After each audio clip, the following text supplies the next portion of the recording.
Hello everyone, and thank you for attending our webinar where we will blow the lid off of 5 common privilege and identity myths.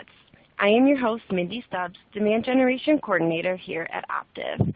Before we get started, a few items of housekeeping. First, this webinar is being recorded and will be available in the next few days for on-demand viewing.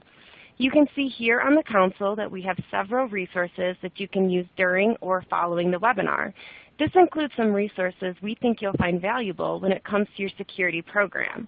We have our full speaker bios, social sharing buttons, and a Q&A chat box. You'll also find all these same widgets on your screen as you scroll to the bottom. Regarding the Q&A chat box, we will have someone monitoring the chat box throughout the Q&A period. However, we may not get to every question. If we don't answer your question, we will follow up after the webinar. Here with me today is Maury Haber, Mike Kaiser, Nathan Scholl, and Brian Loader. Maury Haber is CTO at BeyondTrust. Maury comes with more than 20 years of IT industry experience and is author of Privileged Attack Vectors. Joining BeyondTrust in 2012, he currently oversees strategy for both vulnerability and privilege access management solutions. Mike Kaiser is strategist and evangelist, Office of the CTO at SailPoint. He has designed, directed, and advised on large-scale security deployments for global clientele and warmly embraces the notion that security is more of a state of mind than a destination. Nathan Scholl is a client solutions architect in the Identity and Access Management pre-sales group focusing on privilege access management. He is responsible for pre-sales support in collaboration with the sales team to ensure product and service selection meets client business and technology needs. And Brian Loader is a service delivery manager with the Identity and Access Governance team at Optiv. He is primarily responsible for the successful delivery of SailPoint engagements in the western half of the United States. So with that, we will jump right into myth number 1. All right, myth number 1.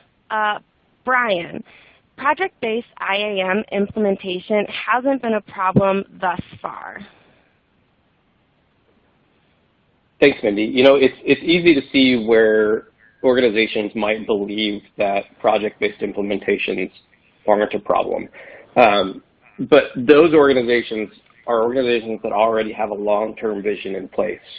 The bigger issue that we see is organizations that try to tackle a project without looking at IAM holistically. So for example, an organization might get tasked with remedying a significant audit finding about terminations. They have users that aren't being terminated properly or in a timely manner. The project-based approach says that they should automate deprovisioning. So, you know, that's easy. Let's work with HR. Let's get a tool that triggers a termination, you know, at the end of the day and make sure that the right people are gone at the right time. What this fails to address is bigger issues that they might see both now and down the road. You know, they may have issues with HR processes. They may have challenges with privileged accounts. They may have individuals that have access to non-named service accounts. You know, the organization should really consider taking a programmatic approach that looks at the bigger holistic view of IAM and addresses more than just their chosen identity tool sets. You know, tackle business processes, look at communication, look at technical integrations between the tool sets. So, you know, really an example is clients that have SailPoint Identity IQ in place. You know, they should consider integrating with something like BeyondTrust to manage those privileged accounts a lot more thoroughly and focus on that end-to-end lifecycle management for more than just the basic user accounts. Nathan, I think you have a little bit to add to this. I'd appreciate to hear your thoughts. Yeah, absolutely. Thanks, Brian. So I'm going to talk a little bit more about the role or the integrations between BeyondTrust and SailPoint. Specifically, the role integration that can provide immediate account provisioning and deprovisioning for those privileged accounts that you mentioned. Those can even include accounts that don't reside in the authoritative HR source, such as like vendors or contractor accounts. The integration ensures that new users automatically have access to those privileged accounts and systems when that user is actually provisioned in the system. When users transition to new roles in the organization, their privilege access will also modify to match the new role and automatically revoke the privilege access from the previous role. The integration between the two products will also ensure when users or vendors or contractors leave an organization that all the privilege access is removed, the credentials are rotated, helping to eliminate backdoor access. Some of the other integration points for BeyondTrust and SailPoint include certification campaigns that can be run on privileged accounts. So all the entitlements that are granted inside of BeyondTrust are fed directly into SailPoint, providing the ability to run certification campaigns as well as ad hoc privilege access reviews on any of the privileged accounts that are stored in the password safe vault. Organizations could even revoke privileged account access if deemed unnecessary via the certification campaign automatically with the integration. It doesn't stop with just the vaulting. It also extends out to the endpoints, so restricting what commands and applications could be run on target resources when users are assigned to a particular role. Like, so for example, someone checks out the root account, but there's policy in place to limit what the root account can execute. Maybe we don't want the root account to be able to kill a process or something like that on a target machine. Vice versa policy can be created to elevate roles. So to be able to execute certain commands or maybe run applications while maintaining least privilege on the endpoint. For example, if someone has like a marketing role assigned, we can create policy to allow for the installation of certain applications. Maybe they need to install Java without granting local administrative rights on the local system or really interaction from the support desk. So, integration between an IGA system and BeyondTrust, or SailPoint and BeyondTrust in this instance, ensures that organizations get full visibility into privilege account role assignments, the role activity, and ensure that least privilege policies are consistently enforced and reported on, not only on the server level, but on the endpoint layer as well. Great, thank you for walking us through that one. So moving on to myth number 2, Mike, would you mind walking us through this one? Of course, thanks. Myth 2 talks about how IT teams claim to have provisioning and deprovisioning under control when it comes to someone joining or leaving a company. I just got back from a week of having these kinds of discussions with enterprises across the United States in Vegas at Gartner IAM. And, when I have these conversations, I feel like it is always a relative term. Some people come up and they say the opposite. They've come to the realization that their teams don't have it under control. Others will come up and you'll ask, what process do you have today in your organization for bringing people on and making sure those accounts and the access are provisioned correctly and that sort of thing. And at first they say, oh, I have it under control. But it's very similar to when my 4-year-old claims to be under control as he goes down his bike in the back alley of my house, right? He's under control right until the time he hits the tree that has been standing there for centuries. The more questions you ask, the more you find out that maybe it's not as in hand of a situation as you thought. Questions like, are you completely provisioning everything? Or is it only a subset of accounts and access? How long does it take your IT team to actually onboard someone? When they get hired, when they walk in the door, is everything ready to go and can they be productive? And consequently, when they leave, how much damage can they continue to do were they to have that access over the course of time? And as you ask these questions, they start to realize that what they have, what the reality is not, at the very least, it is not what it could be. And when you add on something like privileged access, it's even more complicated because now, historically, IGA, or Identity Access Governance, didn't really integrate terribly well with PAM historically. And so a lot of times those are two separate groups or two separate organizations. And so bringing that together is another benefit. I just took, as I said, a couple of business trips in a row this past November, and it reminded me that on a small scale, doing things manually, doing things with a smaller team or limited tooling works on a small scale. You know, as I passed through passport control this past, 2 weeks ago now, I realized that, you know, it would work on a small scale, you know, having people going through doing manual checks. But when I went through something like a global entry or some kind of automated processing, automated tooling, the process was much, much faster. It was just like when I joined a company 10 years ago and I said, you know, I need access to this application. I think it was Salesforce at the time. And my manager said, well, go down the hall and ask Frank, and Frank will provision you access. Well, that works great if your company is 5, 10, maybe up to 100, 150 people. But once you start to spin up at scale, you start to lose the benefit that you could be having, and your business starts to slow down as a consequence. So these are just questions to ask and things to consider when you're thinking about whether or not your IT team has this process, this particular provisioning and deprovisioning process under control. What do y'all think? You know, Mike, this is Brian with Optiv again, and I think that that's a really great observation. And one thing that most organizations fail to do is properly measure the effectiveness of their provisioning and deprovisioning.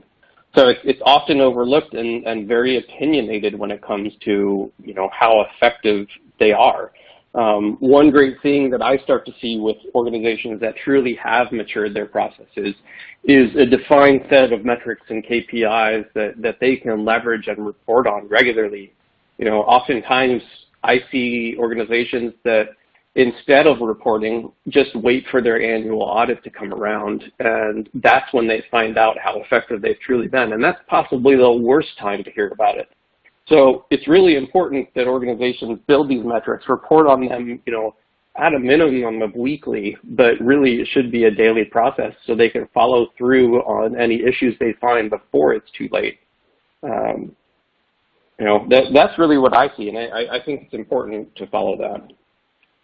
I would emphasize that you guys are right on target with this, because the deprovisioning and provisioning, or the mover, joiner, leaver approach, is critical to know exactly where the entitlements are for a certification, especially as people mature within an organization and have growth paths. They may not be in the same role, and their previous privileges and entitlements should be revoked and new ones added. But when you tie this to a PAM solution, you get a unique visibility, because the entitlements from IAM are not going to tell you if the usage was actually appropriate. Privileged access does. It will tell you when passwords were checked out. It will give you the session recording, the keystroke logging, and the actual activity as that user or that role is interacting with systems. So you get not only visibility, but you get, was it appropriate? So you have indicators of compromise when the two of them are brought together, and only an automated onboard and deprovisioning system or offboarding tied with PAM can get you all the way through that.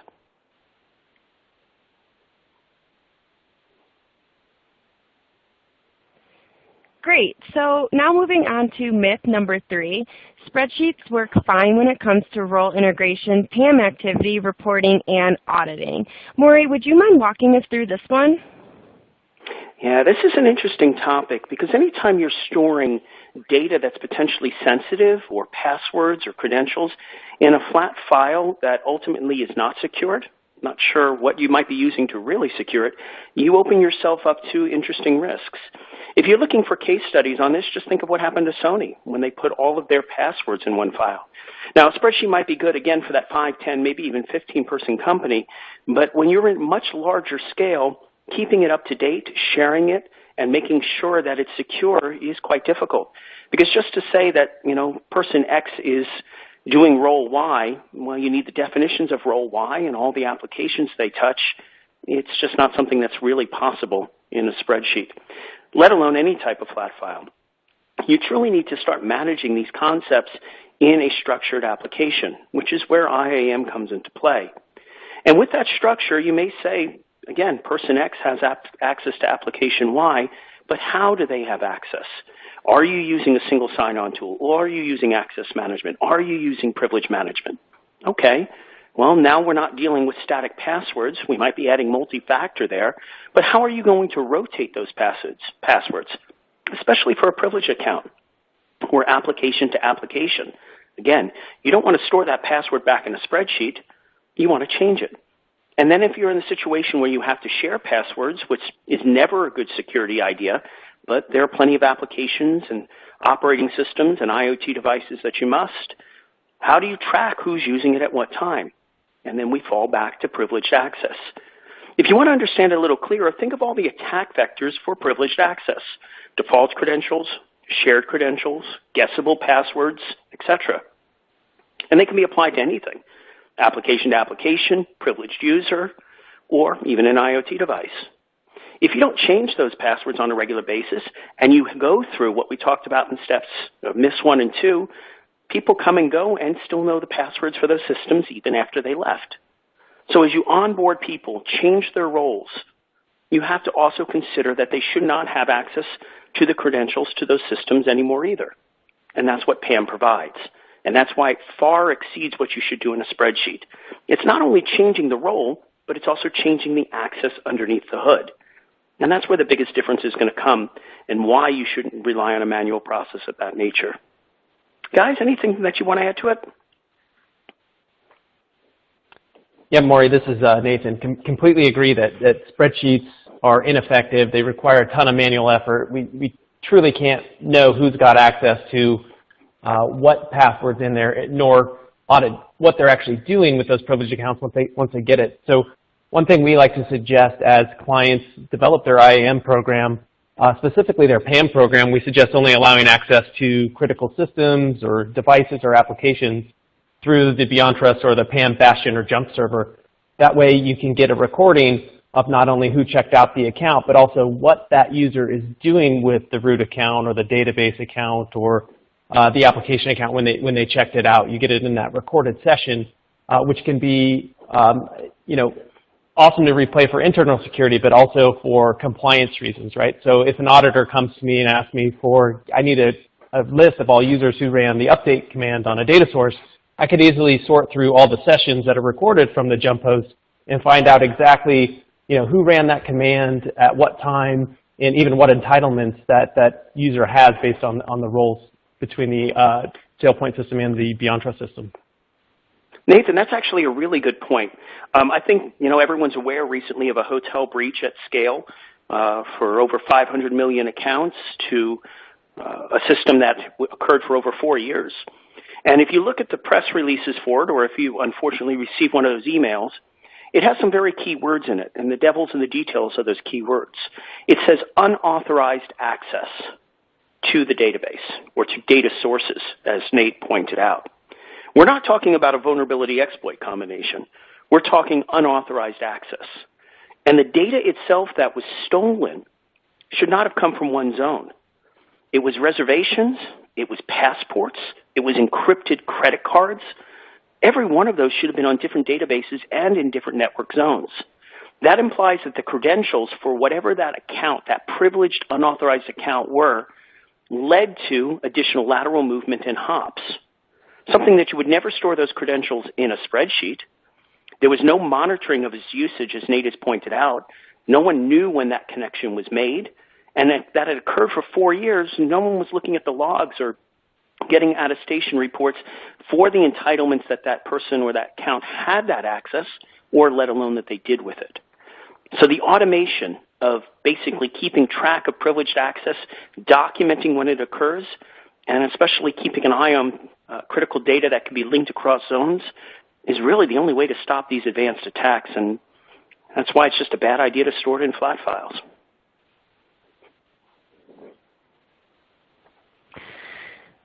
Great. Lots of awesome conversation around myth number 3.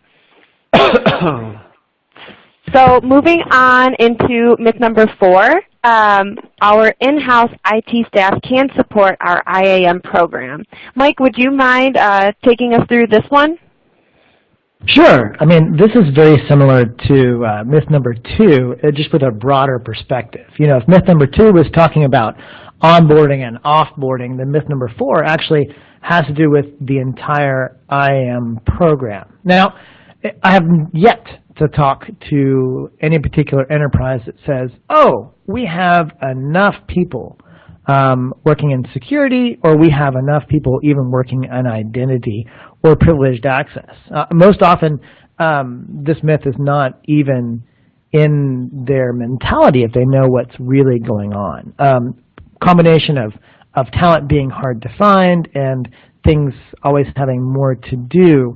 The idea of an IT staff being able to support the IAM program in the way that people want, especially if they're doing it manually, especially if they're doing things segmented where, you know, one group is doing privileged access, one group is doing identity, another group is doing access, then it tends to spin up rather quickly. But let's just say that for the moment, for the sake of discussion, that you feel like your IT staff are doing well, that they're covering your bases and meeting SLAs and empowering your business.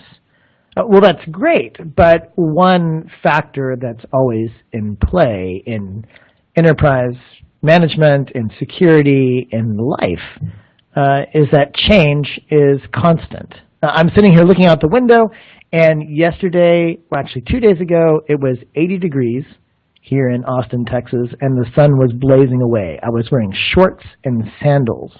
Today, we're down to about 51 all day, and it's pouring down rain.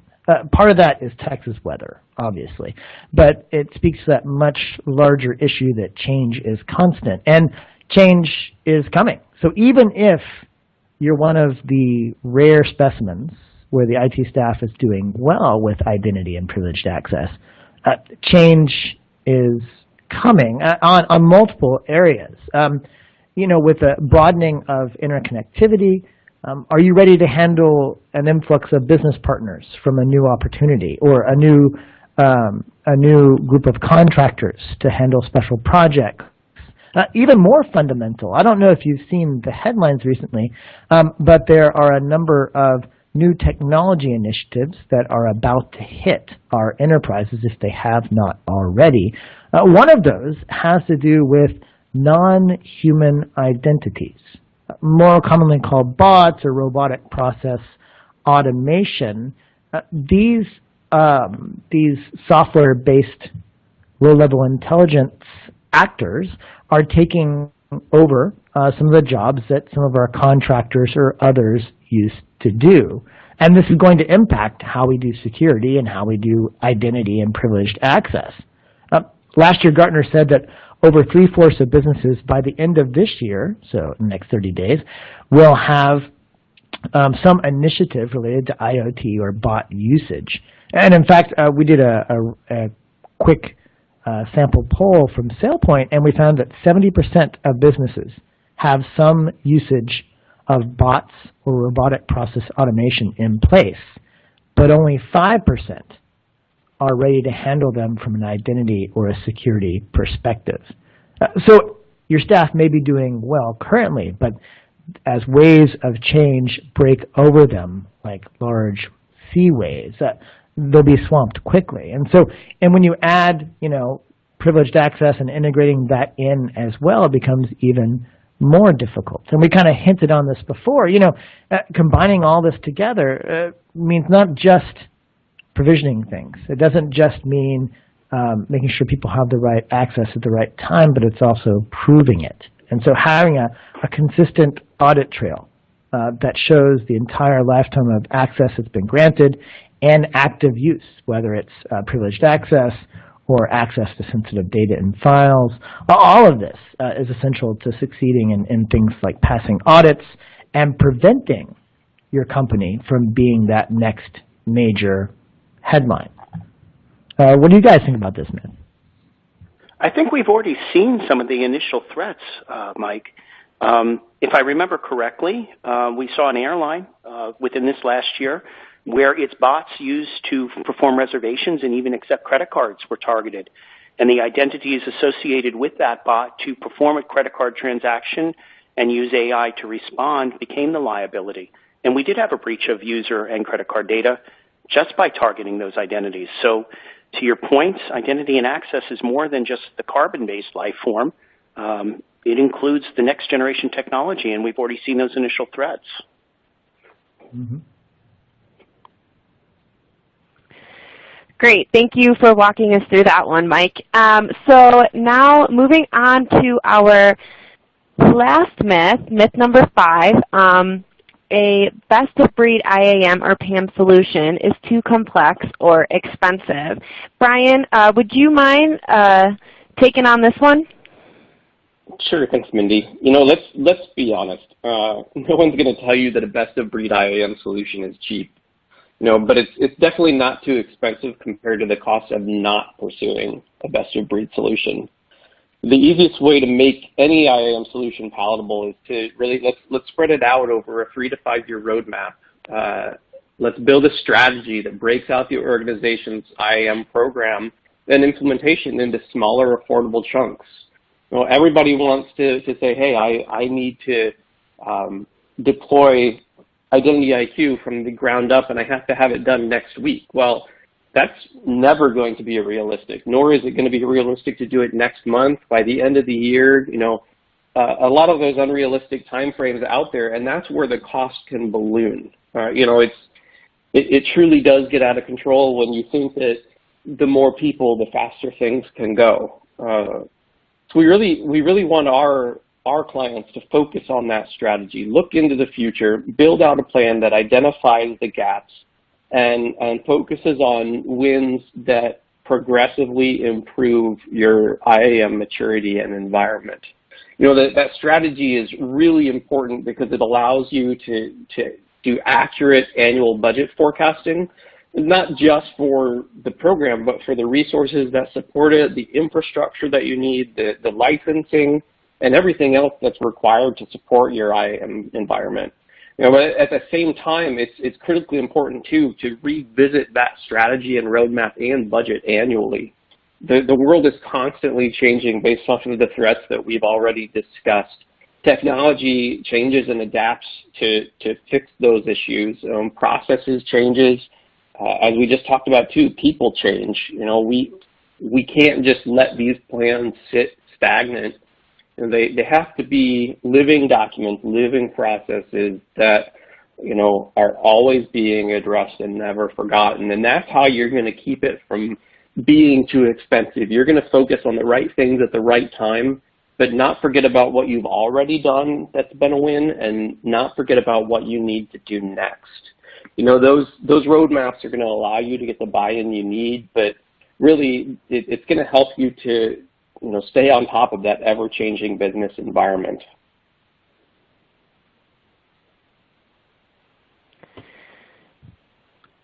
Yeah, great. That's great. Oh, go ahead. Oh, sorry about that. Yeah, no, I was going to concur with Brian there and talk about more about strategy. When we partner with the best of breed like BeyondTrust and SailPoint, what we're really seeing is these integrations between the two product sets that really help drive value, as well as, you know, kind of reduce the risk and footprint. There are other areas of IAM that we typically include in a strategic program. Some of them have been mentioned before: access management for multi-factor authentication. So when end users are accessing privileged accounts or privileged sessions, they're prompted for stronger authentication or maybe another form. Some of these best-of-breed access management solutions also help with end-user adoption, right, by providing a single sign-on portal with access to privileged applications, privileged accounts, and even privileged sessions, all from a single pane of glass or a single authentication. Another strategic pillar in an IAM program includes data access governance, which is used to find, manage, and secure sensitive data that resides on unstructured resources, things like file servers, Exchange, SharePoint, or even resources in the cloud. So sensitive data meaning PCI, HIPAA, PII, SOX, or intellectual property. And SailPoint actually offers an integrated solution called Security IQ, which helps organizations perform identity governance over the unstructured data resources as well. I was going to pitch it over to Mike to see if he could talk a little bit more about that. Sure, I can definitely cover some of that. You know, the idea that 80% of data today is actually in files as opposed to applications. And governing access and privileged access to applications is fairly well known because the industry has matured it over the years. But with 80% of data in file format, where someone takes sensitive data, whether it's intellectual property or medical records or credit or whatever else it is, downloading it out of an application and putting it into a file, and then uploading it to a network-based share, whether it's SharePoint or Google Drive or anything else. And then it's orbiting the business, kind of like space junk or space debris orbiting the Earth, kind of abandoned, forgotten, and dangerous. And so what that can do is, that's a known problem. And the core of any of this, whether it's access to sensitive data in applications or access to sensitive data in files or privileged access, period, to anything, the core of it, is kind of identity. And I don't mean just that it's only SailPoint, but everyone's thinking about what the identity is, right? Because historically, as a broader picture of why these things didn't work as well as they could have before is that people saw the first line of defense not as identity, but as like a network perimeter, large-scale historical view there. But as the world has changed, as things have become more and more connected, organizations and vendors alike are starting to understand that identity is at the core of all of this. And so, before a best-of-breed IAM or PAM solution might be difficult to integrate, but with the rise of identity-based standards, now it's becoming easier and easier, and via a standards-based method, that integration between IAM and PAM and getting value out of that joint effort, joint project together becomes viable. And actually, I would argue that this myth gets turned on its head a little bit. Rather than a best-of-breed identity and PAM solution being too complex and expensive, I would say the opposite. It's complex and expensive not to have them talking to each other and not to have them integrated and not to have them sharing identity-based information in order to do identity governance and to do privileged access hand in hand. I think that's a really solid approach for anyone listening to this cast to think about. We can think about privileged attack vectors. We can think about identity attack vectors, where we're now targeting the identity, the user, the accounts. And then the final one, which we all ignore as a three-pillar approach, is asset, something we've been doing for so long in terms of vulnerabilities, patch, and configuration. Any security tool that you touch should at least fall into one of those pillars, and it's better if it falls into all three, identity, asset, and privilege, because then it can overlap that threat. Because regardless of how we manage identities and users, if we're not patching our systems, we still allow a threat actor to come in. But if we can do all three, then the complexity, the cost, you know what? We really have a really good model for securing people, bots, and the resources themselves moving forward.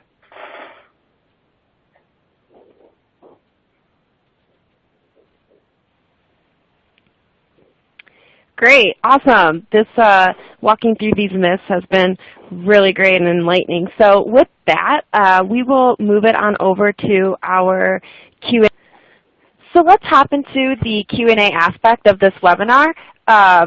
We've gotten a couple questions in, but just a reminder to our audience, you can submit your questions into the Q&A chat box, and if we don't answer your question, we will follow up after the webinar. All right, so first question that we got in was, what are the typical integrations of IAM and PAM? Well, we covered some of the integrations, in busting some of these myths, everything from certifications to provisioning accounts and access into vaults and safes and the like. And it's important to remember that the integration, they're integrated, identity governance and privileged access, but they're also unique. In other words, in this case, if you were talking about SailPoint and BeyondTrust, SailPoint doesn't do what BeyondTrust does and vice versa. Now, the integration, as I kind of hinted at before, was difficult in the past, but SailPoint and BeyondTrust and a couple other vendors got together because we realized this was a felt need for a whole segment of customers. Everyone that had both wanted them integrated and wanted them talking to each other. And what we also realized was that there was a standard readily available that we could use. And the standard that we used is called SCIM. That's S-C-I-M. And it stands for Simple Cloud Identity Management. The upshot is that this is a standards-based way to share information from one security component to another. Widely adopted by the industry already, in production worldwide, and so we all got together and co-wrote an extension to the SCIM standard, submitted it to the requisite standards board, and then began to implement it. Why is this important? This is important because once you integrate with a standard instead of, say, an API from one vendor or another, now you've disconnected that integration from any particular vendor and any particular version of software or product.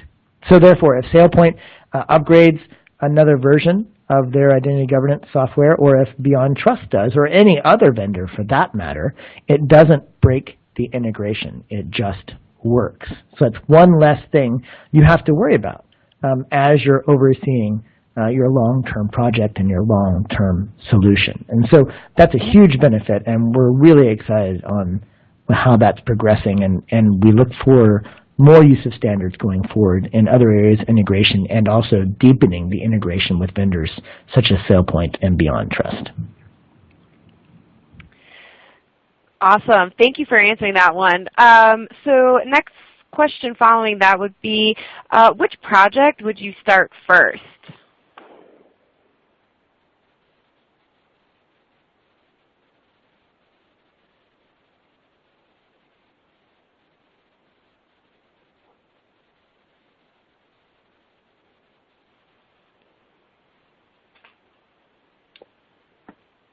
Hey, this is Brian with Optiv. I can take this one, Mindy. Okay. You know, I think that's definitely a tough question because every client is going to have different priorities, different needs. The one thing that we've always found at Optiv that is absolutely the most critical factor in success outside of just people and approach is data. So any project that you can cover that addresses the cleanliness and quality of data is going to be the most important, and probably the thing that needs to be done first. Because if you go into it with a desire to do deprovisioning or managing your privileged accounts or anything along those lines, and your data is bad, you're not going to be able to trigger the life cycle events at the right time for the right people. And you may end up doing things that you didn't want to do. You may end up deprovisioning accounts that shouldn't have been. So focusing on the incoming data at both the technical account level, what's out in Active Directory, what's on your LDAP, and then also what's in your HR source of truth. Is the data about your users correct? Anything you can do along those lines to clean that data before you get into the true nitty-gritty stuff is going to be critical.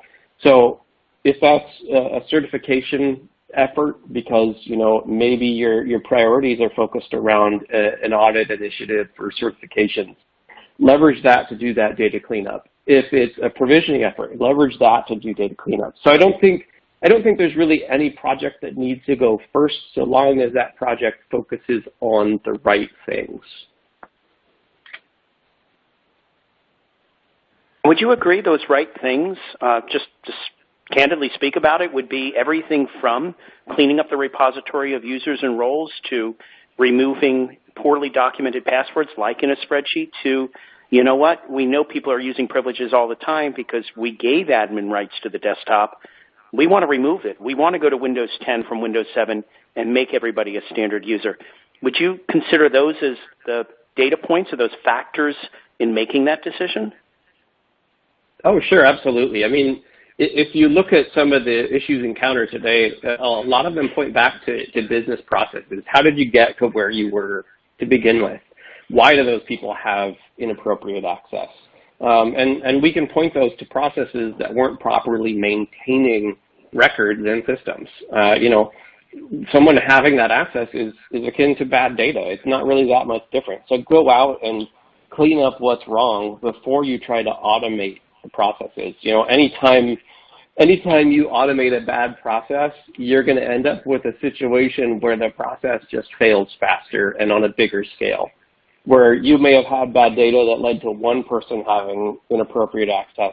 Automating it could lead to 100 people having inappropriate access, or it could lead to 100 people losing access when they shouldn't. So, yeah, I absolutely agree with you. All right, and just a quick reminder to our audience, you can submit your questions in the Q&A chat box. Looks like we have one more right now. How would I gain executive visibility or funding for either projects? Wow, it's a little tough.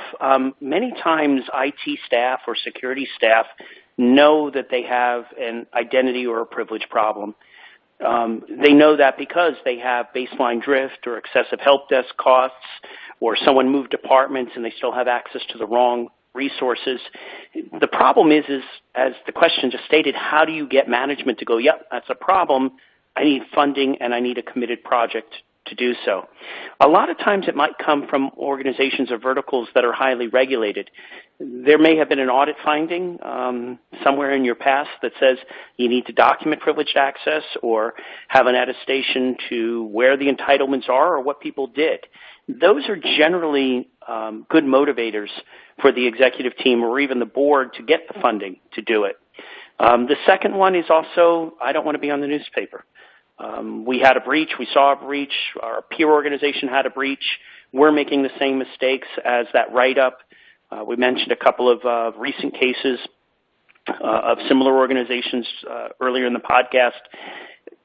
Those, unfortunately, are motivators in a bad way, but also can get executive sponsorship. If you're just trying to say, I want to secure passwords, and you don't have a strong business driver, you're probably not going to get the money compared to the next team. You have to really formulate it as to risk versus benefit or some other type of finding that was negative for the business that needs to be corrected, at least in my experience. I don't know, guys, if you've seen anything else.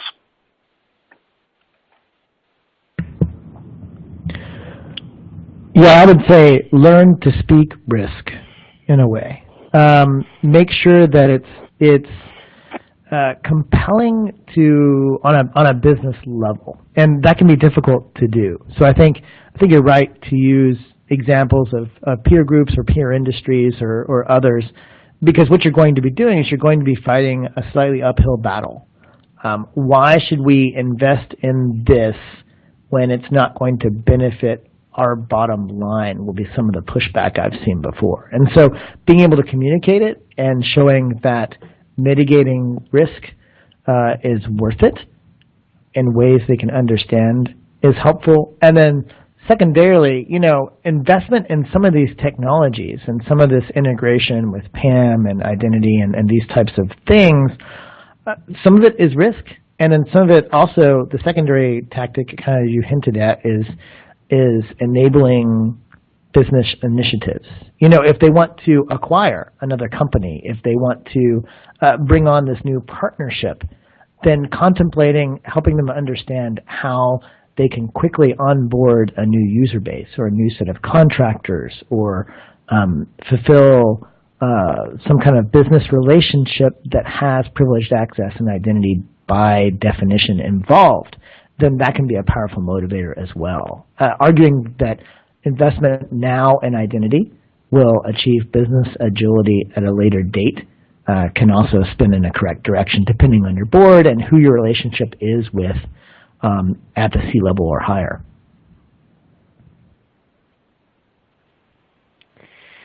All right. So it looks like that was all the questions that we had. So that concludes today's webinar. So I want to thank all of our speakers. This was really awesome to have you guys here to walk us through these myths and answer a couple questions. And thank you to our audience. A follow-up email will be sent to you shortly, which will include a link to review today's webinar recording along with those additional resources. So thank you all so much and have a great day.